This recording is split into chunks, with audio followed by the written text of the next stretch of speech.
Bonjour à tous, bienvenue à cette conférence de presse. Mon nom est Catherine Lévesque et je serai votre modératrice aujourd'hui. So today we have a press conference on the Senate committee releasing a report on forced and coerced sterilization. We are joined by three senators today. The chair of the committee, Senator Salma Ataullahjan, Senator Yvonne Boyer, member of the committee, et également en virtuel, nous avons la sénatrice Michèle Audette, ancienne membre du comité, qui se joint à nous virtuellement pour parler de leur découverte. Donc, je vais laisser les sénatrices prendre la parole et ensuite on va passer à la période des questions pour les médias. So, the floor is yours whenever you're ready. So I acknowledge that I am speaking to you from the traditional and unceded territories of the Algonquin Nation. The people of this nation are the original stewards of the land we reside on, and it is important to show our respect for their stewardship of this land by acknowledging them every day. Hello and welcome. My name is Senator Salma Ataullahjan, and I am chair of the Human Rights Committee, Senate Human Rights Committee. I am joined by my colleagues, Senator Yvonne Boyer and Senator Michèle Audette, as well as a very special guest who you will meet in just a few minutes. Today, the Committee on Human Rights is releasing its report on the practice of forced and coerced sterilization in Canada, the scars that we carry. Sterilization is a surgical procedure to prevent conception if the procedure is performed without the patient's free and prior and informed consent. It is considered forced or coerced. For most people, the idea of being forcibly stripped of your ability to conceive is unthinkable, in fact, horrifying. But this disturbing practice has a long history in this country, and it persists today. The victims will surprise no one. Indigenous, Black, racialized, and disabled women have borne the brunt of this inhumane treatment. With great courage, some have begun to fight back. In recent years, a number of survivors have gone public. Class action suits have been launched in multiple provinces on behalf of Indigenous women who say they were forced or coerced into being sterilized. Our committee launched a preliminary study into the history and scope of forced and coerced sterilization in Canada in 2019. We released our report in 2021 and resumed our investigation this year. We heard testimony from 19 witnesses, including some survivors of forced or coerced sterilization, whose bravery and determination to spare other women from this cruel treatment strengthened our own resolve to act. On behalf of the Senate Committee of Human Rights, I extend our heartfelt gratitude to all survivors who spoke to us. With such compelling evidence before us, government, healthcare practitioners, medical associations, professional governing and licensing bodies must make sure that no other person in Canada is pressurized, manipulated, or threatened into losing the ability to bring life into this world. I will now turn the microphone over to Senator Boyer, who will speak in more detail about the committee's findings. And Senator Audette will conclude our presentation by highlighting some of the committee's key recommendations. We will then be pleased to take questions. Thank you. Senator Boyer. Thank you, Senator Ataullahjan.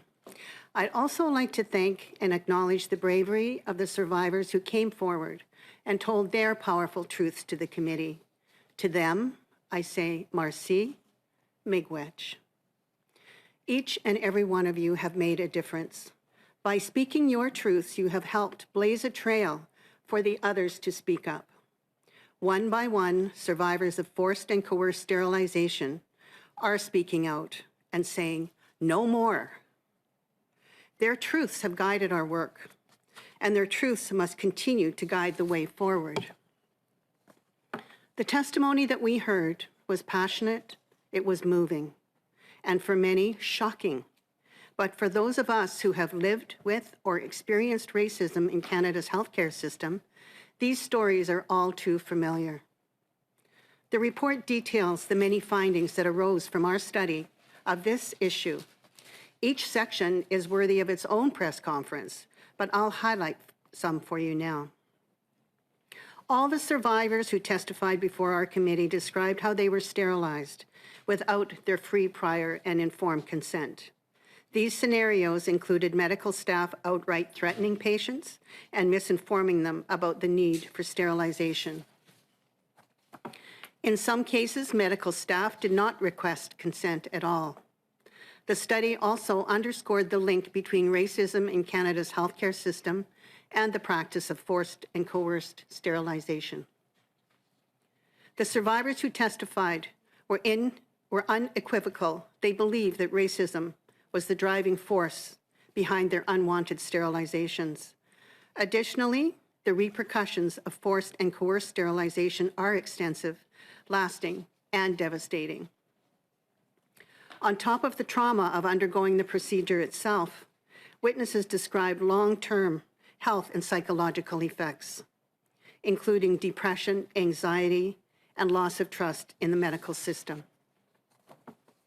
The finding that struck me the most was the deep-rooted impact of sterilization on entire communities and future generations. How those who were born into families affected by sterilization would have had greater responsibilities and burdens placed upon them. Forced sterilization disrupts and breaks the natural laws that Indigenous peoples have followed since time immemorial. After hearing the compelling testimony during this study, I drafted and introduced Bill S-250 in the Senate chamber in late June. This bill would make it a criminal offense to sterilize someone against their will or without their consent. It's a direct response to the calls we heard during the study. Passing this bill quickly would heed one of the report's key recommendations, which my colleague, Senator Audette, will speak to shortly. I will now read a statement from one of our survivors who testified before our committee, Nicole Rabbit. Her Blackfoot name is Eagle Woman. She is a First Nations woman from the Blood Tribe in southern Alberta. She is the mother of 4 children, 2 sons, 2 daughters, and has 3 grandsons. When asked what she would like to share with you all today, she had the following to say. I am speaking for myself. However, my mother, too, was coerced into being sterilized shortly after she had me. This limited the number of my family members and my children. Being the anchor of my family and family ties, I've been attacked by a system that wished harm on the continuance of my family and ancestral lineage. It's simply genocide, limiting the number of my immediate family unit, my relatives, members of my tribe, and Indigenous existence. In the past, children were placed in the center of our communal life and protected by the elders, the women, and men. The government then created residential schools to take away and remove the Indigenous children from their parents, family, and tribe, which affected the whole tribe. Once the children were removed from the tribe, the parental roles changed. The parents and members of the tribe were lonely and brokenhearted. This act traumatized my people and still does today. My father was diagnosed with throat cancer last year. He never smoked cigarettes his whole life. I believe all his hurt built up in his throat, as today it is difficult for him to share his experience at residential school. If that was not enough, Indigenous women were targeted and forced or coerced to be sterilized. Their human rights were violated. My human rights were violated. The children I could have were violated. How was this allowed to happen to my mother? This is intergenerational genocide with intent in the eyes of the law. These acts committed were planned. Therefore, it is criminal intent. These acts of genocide were controlled factors that destroyed the Indigenous family dynamics. We are communal people who support and take care of each other, where all members of the tribe have a role to play. My grandparents, on my maternal and paternal side, had many children, giving me over 40 first cousins. We were blessed to have unlimited support from all family members to care for the young, the elderly, and ones with health issues. Today, my children have very few first cousins, brothers and sisters to turn to for support, due to my mother and myself being coerced to be sterilized. Questions I have and want answers to for when my children or grandchildren ask about this tragic history of systemic racism are: who has the right to put a monetary value on human life? Who authorized these invasive, inhumane, genocidal procedures? Who is going to hold those institutions accountable for the genocidal tactics of forced and coerced sterilization of Indigenous women and the protection of their unborn child? Thank you.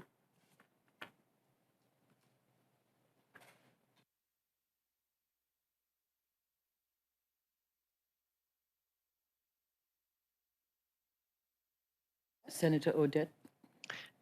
Merci, sénatrice Ataullahjan. Et bien sûr, un gros merci à ma collègue sénatrice Boyer. Je vous parle en ce moment du territoire de Ganawagi, de la nation Gahengahaga, et nous sommes au Survivor School de Ganawagi, sur un sujet qui est malheureusement encore trop présent. Puis vous avez entendu là, les remarques de mes collègues et les questions qui sont importantes. Deux grandes questions importantes à aborder, bien sûr, c'est comment on va rectifier la situation de toutes ces femmes qui ont été totalement abandonnées par le système et comment on va garantir que cette pratique n'arrivera plus jamais, peu importe où on habite dans ce grand pays. Nous vous proposons dans ce rapport 13 recommandations qui ont été réfléchies, qui ont été vécues et ressenties par toutes ces personnes qui ont osé partager leur vérité et surtout avoir eu le courage. Bien sûr, les recommandations sont à l'intention du gouvernement fédéral et à titre d'exemple, nous exhortons que le gouvernement du Canada présente des excuses officielles à toutes ces femmes, à toutes ces personnes, afin que tous les Canadiens et Canadiennes qui ont été soumises là, à la stérilisation forcée ou contrainte puissent l'entendre de vive voix, que ça puisse arriver auprès d'elles. Mais bien sûr, des excuses, on en entend. Ce qui va être important, c'est qu'on s'entend, vous et moi, que ce n'est pas quelque chose qui va apporter un baume dans l'immédiat, mais ce qui va permettre comme symbole, comme esprit et surtout comme geste du gouvernement du Canada, c'est qu'enfin, on accepte que ça a été fait ici et que ça arrive encore ici au Canada et que c'est bien réel et que fondamentalement, c'est inacceptable.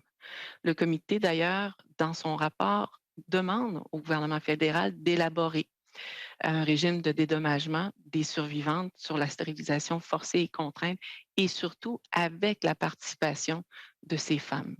Le processus devrait être guidé par des survivantes, bien sûr, puis de tenir compte des préjudices directs et indirects causés par ces actes inacceptables. Ma collègue, la sénatrice Boyer, vous a parlé d'un projet de loi. Alors, le plan législatif, le comité recommande de faire de la stérilisation forcée et contrainte un acte criminel distinct. Alors, en tant que sénateur et sénatrice, on a la possibilité et la responsabilité de pouvoir lancer des initiatives de ce genre d'études. Alors, le 14 juin, aujourd'hui, ma collègue, la sénatrice Boyer, vous présente ce projet de loi S-250 qui va faire exactement ça. Alors, vous avez entendu des femmes autochtones, des femmes de différentes régions à travers le Canada, et on ne peut plus faire fi de ça. C'est un exemple honteux, inacceptable, et qui a eu peu d'attention ou de valeur accordée à toutes celles-ci dans ce grand pays. Alors, on recommande aussi, bien sûr, que le Canada prenne différentes mesures pour répondre aux besoins des communautés autochtones, des communautés racialisées, pour mieux sensibiliser la population. Connaître un passé et un présent, c'est important pour nous. Bien sûr, on presse le gouvernement aussi de prendre toutes les mesures nécessaires qui vont faire appel aux appels à l'action dans la Commission de vérité et réconciliation. Et on vous les présente dans le rapport. Il y a un grand nombre d'Autochtones dans le milieu médical aussi qui ont qui ont nécessairement une place importante pour sensibiliser et éduquer, mais cette sensibilisation devrait se faire à une plus grande échelle dans l'ensemble du système de santé dans ce grand pays. La liste complète des recommandations se trouve à la page 41 du rapport et je vous invite à les lire et à les faire vibrer, à les faire connaître. Vous avez aussi cette responsabilité, chers collègues des médias. Alors, bien que ces recommandations soient adressées au gouvernement fédéral, on invite aussi les gouvernements des provinces et territoires, les associations médicales et organismes professionnels de réglementation ou d'agrément qui ont, eux et elles aussi, un rôle à jouer pour protéger les générations futures dans la sombre réalité d'aujourd'hui. Ce sont nos mères, ce sont nos sœurs, ce sont nos grands-mères, ce sont même nos nièces qui ont été affectées par ça. Je dis merci à toutes ceux et celles qui ont eu le courage et à mes collègues, bien sûr, sénateurs et sénatrices. Merci beaucoup, sénatrice. On va passer à la période de questions. So we'll start the question period, starting with people in the room. And people on Zoom, will go to you afterwards. If you do have a question, please use the raised hand function to indicate that you do have one. Donc, en commençant dans la salle, if you do have a question, if you could just go to one of the mics. Apologies. You do have the mic in front of you. Sorry for that. That's been a little change. Donc, on va commencer avec Valérie Gamache. Je sais que vous aviez une question. If you have a question, just let me know. Bonjour, Valérie Gamache de Radio-Canada. Madame Boyer, vous parlez français, hein? Non? OK. Non, OK. La question sera pour Madame Audette. Je voulais vous entendre sur la notion du consentement, parce qu'il y en a abondamment de questions là-dedans. Qu'est-ce qui devrait être fait, à votre avis, pour qu'on en arrive à un processus de consentement acceptable? Et qu'est-ce qui ne se fait pas à l'heure actuelle? Il y a des témoins qui nous ont bien expliqué dans la situation, le avant, le pendant et l'impact après avoir compris le dommage collatéral ou la situation qu'on ne peut plus retourner en arrière. Et ça a été formateur pour moi aussi. Votre question était importante de comprendre que lorsqu'une personne est en situation de vulnérabilité parce qu'elle n'est pas toute là, elle est peut-être on l'a mis dans une situation pour enlever une certaine douleur ou on lui explique pas très bien et dans un espace où c'est une question de vie, où c'est un préjugé, où c'est un biais et on n'a pas mis toutes les personnes ressources en place pour lui expliquer et de s'assurer qu'elle a bien compris que si elle accepte de ce qu'on lui impose ou de ce qu'on lui suggère, j'ai très compris en écoutant certains, deux femmes, deux témoins, où là, le fait d'avoir un effet d'enlever la douleur et de vivre une certaine crainte puis de ne pas comprendre ce qui se passe et qu'après ça, il est trop tard. Ça, le consentement, ça veut dire que dans ma position à moi, c'est de s'assurer qu'il y a du monde autour qui explique, qui prend le temps d'expliquer et qui permet à la personne de faire un choix. Pas quand elle est sous épidurale. Là, ma collègue, la sénatrice Boyer, elle est aussi infirmière de profession. Elle pourra mieux vous répondre sur l'aspect médical, mais pour voir des gens qui, par esprit, parce qu'ils sont endoloris par quelque chose ou en situation de crainte et de peur, on est très mal placé pour prendre une décision de ce genre-là. Donc, il faut du monde autour de nous pour nous protéger et prendre le temps de nous expliquer et de s'assurer que les gens autour de nous comprennent qu'on n'est pas prête à prendre cette décision. Et quand vous parlez dans les recommandations d'inscrire finalement la stérilisation forcée au code criminel, à qui on adresse ça? C'est le médecin? C'est à qui va l'infraction selon cette recommandation-là? Je pense que ça va être plus ma collègue, la sénatrice Boyer, avec son projet de loi qui va peut-être vous permettre de vous expliquer à qui pourrait être. Ça peut être ça va dépendre si c'est l'infirmière ou l'infirmier, si c'est le médecin, il y a peut-être des gens qui vont avoir influencé. Donc ça, moi, je ne veux pas m'avancer, mais le projet de loi je nous souhaite avoir cette étude, cette capacité ou cet espace où là, on va dire, c'est là où on doit s'assurer on doit s'assurer que les ordres professionnels ont fait leur due diligence. It basically would be the doctor in charge, and it would, the bill would actually lay out a consent form on how to actually gain consent that would be inclusive of, say, 4 pillars, like looking at capacity, making sure that there's no deception, no coercion, making sure that there's adequate time taken for that person to be able to understand what the consent means. We heard many issues coming from the survivors that consent was given when they didn't understand what the doctor was saying. So the whole issue of consent is a really big problem. And I believe it's probably been the main concern that we need to deal with.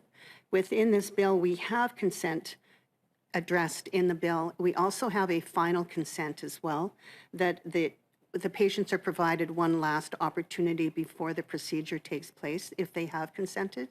Because one thing that we don't want to do is we don't want to remove the agency from women to be able to consent to a tubal ligation. But we have to be sure that free, prior, and informed consent has been given. Just to add to that, just to add to that, it is an offense under one or more of the sections of the criminal code. But I think we heard to this date there has been no consequences for anyone who has committed these acts. So it is a criminal offense under sections 265, 267, and 268. That's assault, assault causing body harm, and aggravated assault. But we did not hear of consequences for anyone who did do forced sterilization. APTN? Hi. So Fraser Needham, APN National News. So yeah, I was just going to follow up on the criminal code or changes to the criminal code. I guess you're a number of provinces. Healthcare is a provincial responsibility, and my understanding is a number of provinces have said that they will not do this procedure, won't be doing this procedure further, and they said provincial healthcare systems are no longer performing these acts. Also, as you mentioned, it's already in the criminal code as an assault. So why, I guess my question is, why is it necessary to make changes to the criminal code and make for this to be an offense? Okay, I can answer that. Well, what we've seen so far hasn't worked because we've had, I believe there's sterilizations happening today as we speak. The calls that I get in my office tell me that women are still being coerced into sterilization. Women that are pregnant even are being coerced into having that tubal ligation. And so what we've seen up to date really hasn't worked. We know that there's women that have joined the class actions in 2019. We heard from one of the survivors that was sterilized in 2018 when she was 24 years old with 2 children. So we need to have some extra teeth. And I think that passing this bill might make them stop and think a little bit more before they actually do something like that again. If I can add, Sénatrice Boyer, with this, I strongly believe that if a woman or a family knows that there is a legislation that exists in Canada to protect her, specifically for this, we're giving a voice, dignity, and a chance to make sure that she use her rights. Because even if it's there, it was well explained by my 2 colleagues, when we don't know, maybe we don't use it, or maybe the jurisprudence is not clear. the path is not worth to go there. But when we have something very clear, the accountability will be very important from the government, from the person who committed the crime or the ordre professionnel. So I'm a strong believer that we have to attach this to a legislation.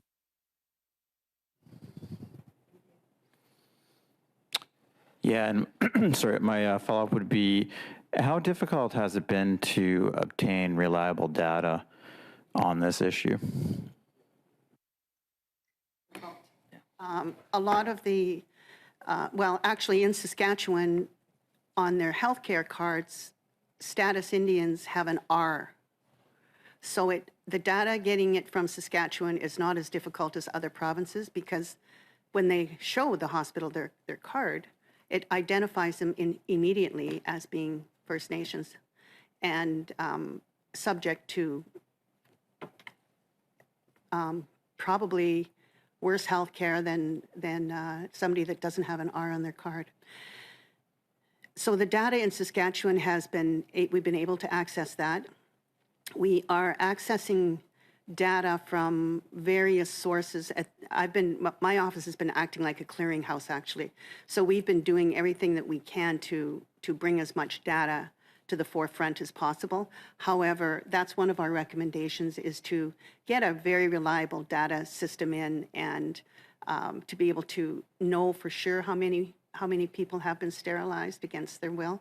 Right now, we have over 100 that have joined the Saskatchewan class action lawsuit. We have class actions going in Alberta, BC, and most of the other provinces. And my office has done anecdotal research with many of the researchers throughout Canada, and we have counted 12,000. So we know that this has occurred for a long time, and my office does get calls on a regular basis about it still occurring. And by having this recommendation 11, if I remember, I hope it will send a message also to the region where I live in Quebec, where this mobilization, when it started, the government didn't want to participate. The Quebec government didn't want to participate to this table or to this dialogue. So I believe that if we go ahead with that, many of us who lives in Quebec as senators or as a representative from a grassroots organization, we can remind the importance of collaboration and making sure that also we add the numbers and the statistic to this data. Is that data is scarce because there's a certain amount of shame and trauma attached to this process, and a lot of the victims do not know their rights, and they do not know where they can go, who they can speak to. So, for example, it has been documented that 1,000 sterilizations occurred just in northern Canada and in federally operated Indian hospitals. So there's many aspects of this, that not knowing your rights, not knowing what help is available, and the shame and the trauma that is attached to it. So people who it's happened to might not necessarily come forward and speak. Juste avant de passer à la prochaine question, on a une demande, sénatrice Audette, si vous pouvez juste répéter ce que vous avez dit par rapport au gouvernement, le message que ça envoie au gouvernement du Québec là, en français, si vous pouvez. Bien sûr, Madame Gamache, si je reconnais votre voix, là, dans un exercice avant que j'arrive au Sénat, les provinces et territoires ont été invités à travailler, à échanger et à mettre leur expertise là, ensemble. Et notre belle région n'a pas participé. Le gouvernement n'a pas envoyé de délégué officiel, à moins que ça l'ait changé depuis. Je serais contente de m'excuser si c'est le cas. Alors, en ayant cette recommandation-là, ça permet aux sénateurs et sénatrices du Québec et aux organisations là, de femmes dans notre région ici de rappeler l'importance de participer à cette collecte de données nationales, mais aussi de s'assurer là, que le partage là, se fait à travers le Canada, incluant le Québec. Merci beaucoup. CBC? Onto that. From the work that I do, I go to different parts of Canada and I speak to groups of women that have come together that have an interest in this issue. I was in northern Manitoba and speaking about my experience doing the external review, my experience as an academic and a professional. And afterwards, there was people lined up all the way out the door to come and talk to me. Over half of those women had been sterilized against their will. And another story, and this happens all over when I go speak, because people will come forward, they'll say, well, it happened to me. I haven't told anybody. I haven't told anybody since it happened 20 years ago. And the stories that I get, and there's one quite remarkable one that I want to share, that one night, late at night, I was in a hotel in Saskatchewan, and I was the only person in the lobby, and the young woman behind the desk said to me, oh, you're the famous senator. And I said, well, I'm a senator, but I'm not very famous. And she said, you're the senator of sterilization. And I said, well, that's an area that I work in. And she was a young, beautiful Indigenous woman. And she looked at me and her eyes welled up. And she said, they did it to me when I was 21. And now I'm 35. My children have grown. I want children. I have a new partner. I can't have children. I can't afford IVF. Well, it was such a touching moment for me because it turned me into a puddle. Her and I are hugging and crying, and it was such an emotional time.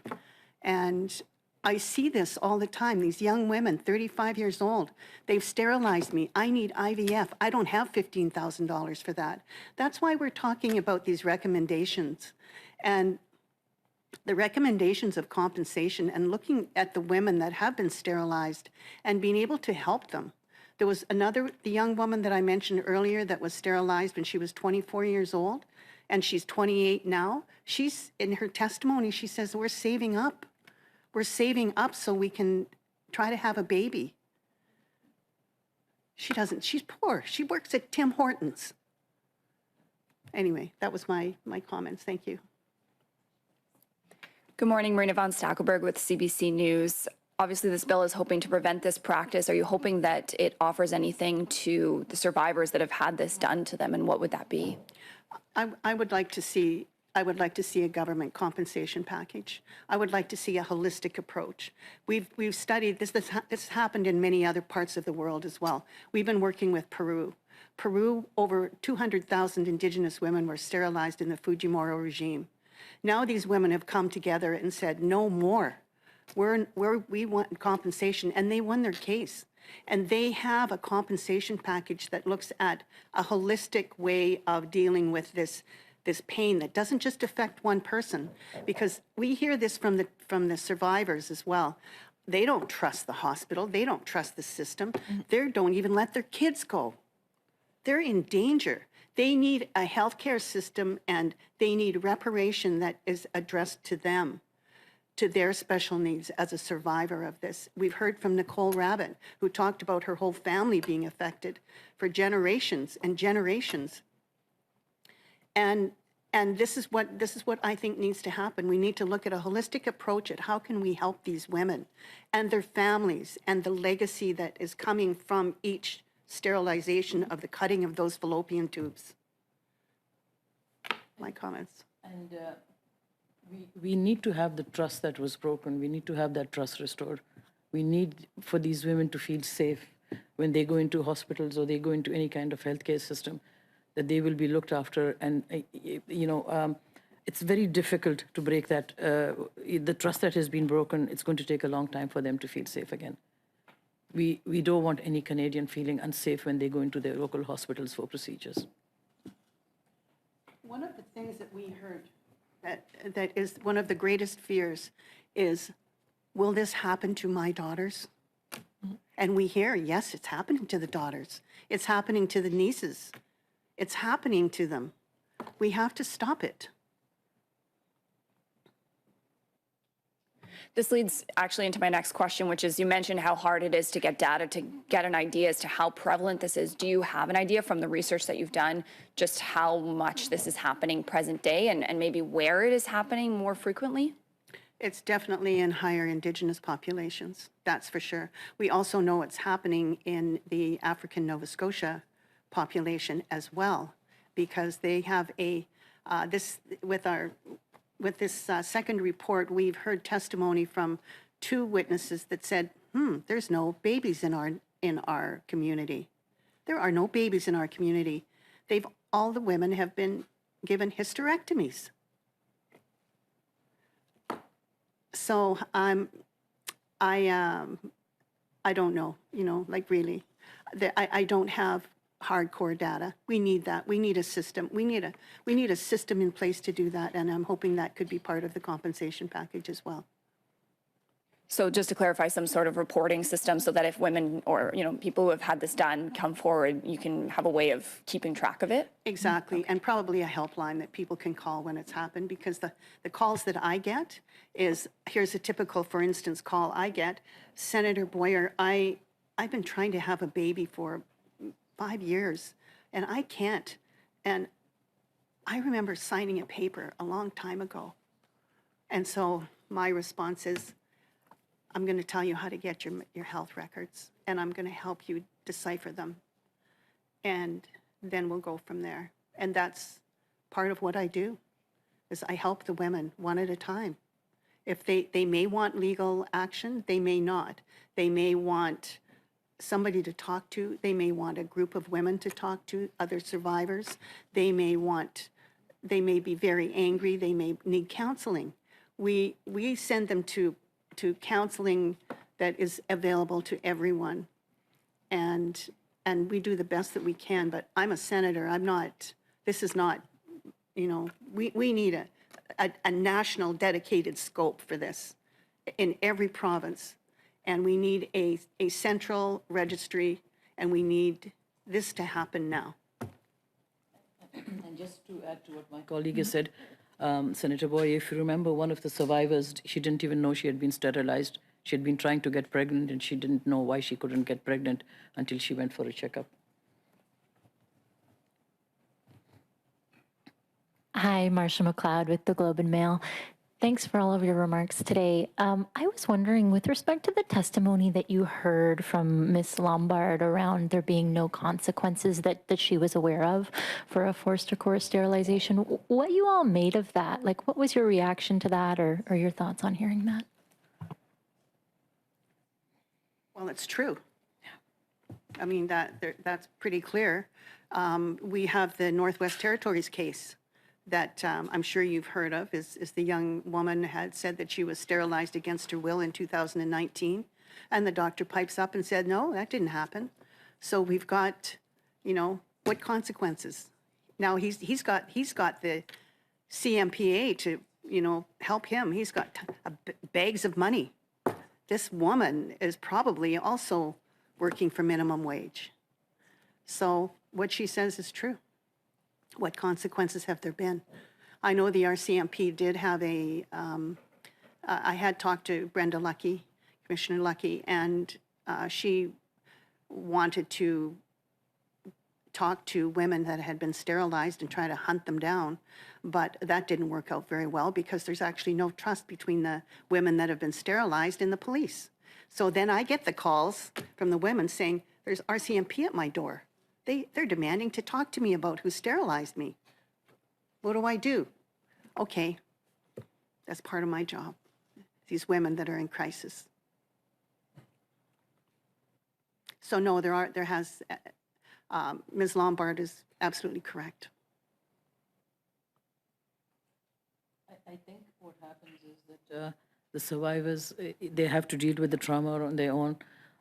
Now, thanks to Senator Boyer's effort, there's, help available. And I thank you, Senator Boyer, for, what you do. But it's really not a senator's job to be, doing this. There has to be other practices in place. There has to be someone to, help these women. And I think that's not too much of an ask, that we ask that somebody come forward and help these women and keep records.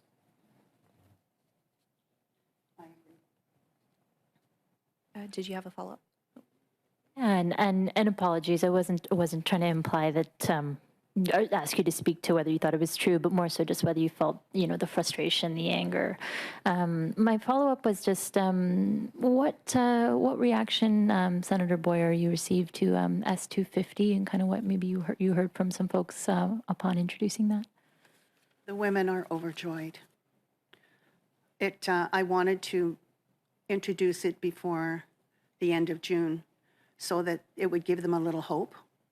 They've been asking for this for a long time. I've been working in this area for a number of years, and there probably hasn't been a conversation that has gone by that hasn't said, I want to see it criminalized. And it's been me that has been reluctant because the criminal justice system has not been kind to Indigenous people, and especially Indigenous women. And I have been reluctant, but I'm at that point where I think we have to do something. The women have been thrilled. They've been very happy.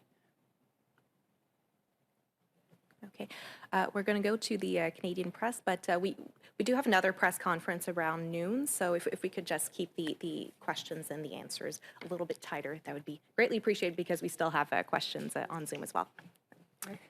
Thank you so much for taking my question. Erica Ibrahim, the Canadian Press.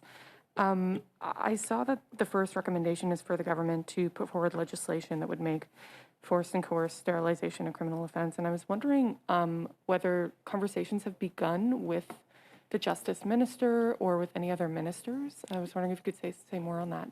They're beginning this summer. That's part of what my job is I'll be discussing it with Minister Lametti and Minister Miller and whoever else we need to discuss this with. It's ongoing. I've got a little work plan all ready to go. And I'm curious if you can speak to the level of receptiveness of those involved in the conversations to move forward with that recommendation. With the ministers, we haven't discussed it yet. Okay. All right, we're going to go on Zoom. So we're going to start with Dylan Robertson from the Winnipeg Free Press. Hi, Senator Boyer. Could you please let me know a bit more about your visit to northern Manitoba, where you said that half the women had this experience? Could you please specify the community, the year of the meeting, and how many women were in that group? No, I won't, sorry. I can tell you that there was probably 200 people in the room. Okay. I'm going to take that as half of the 200, but please correct me. And I just wanted to know about the 12,000 number that you've got. If you could characterize, what percentage of these might date back to the past decade, for example, how many of them are closer to the 1970s? I'm just trying to tease out the prevalence of the cases that you're hearing, if they lean more towards a historical thing, or if this is more quite recent cases, or if it's just sort of unchanged. Well, at the moment, what we're doing is we're putting a map together with a saturation of where women have been sterilized in groups so that they are not identified.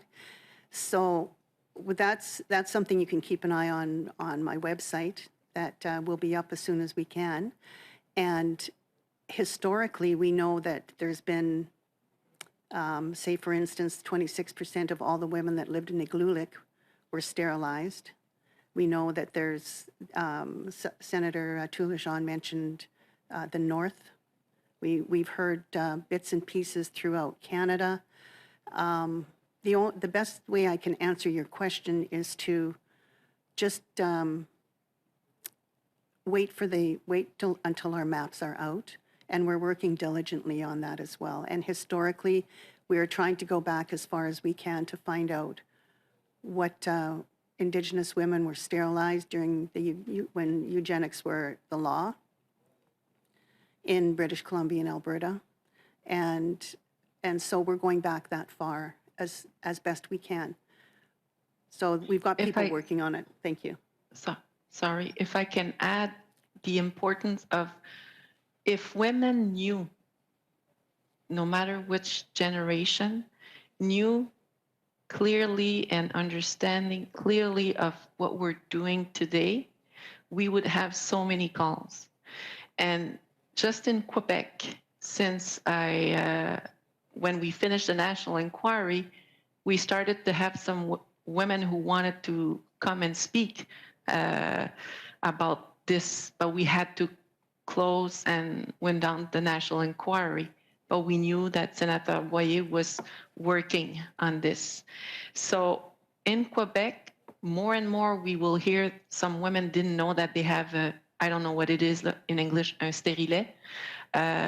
They were forced or imposed of taking this medication so they won't have any children, et cetera, et cetera. So there's many places, I'm sure, because it's not officially,